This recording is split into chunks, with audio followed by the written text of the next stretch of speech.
પાલનપુર નજીકના એક ગામમાં એક દુઃખદ ઘટના સામે આવી છે।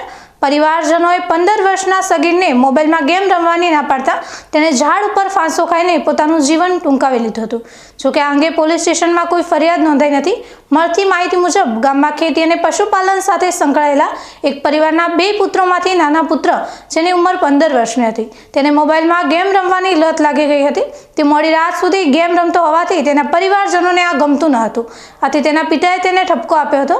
પિતાના ઠપકાથી લાગી આવતા મોડી રાત્રે જ્યારે પરિવારના સભ્યો સૂઈ ગયા હતા ત્યારે આ કિશોરે ઘરની સામે આવેલા ખેતરમાં એક ઝાડ ઉપર ચડીને દોરડાથી ગળા ફાંસો ખાઈ લીધો હતો।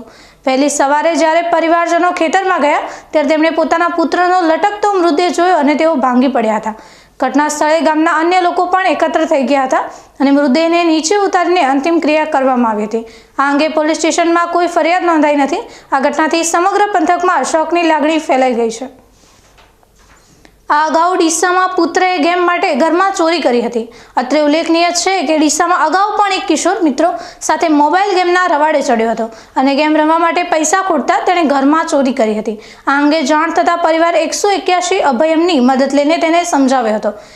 જે રીતે બાળકો મોબાઈલની લતે ચડી રહ્યા છે તે ખૂબ ખતરનાક બાબત છે, ત્યારે બાળકોને મોબાઈલ ફોનની લત છોડાવવા માટે મેદાનમાં રમાતી રમતો રમવા માટે પ્રોત્સાહિત કરવા જોઈએ।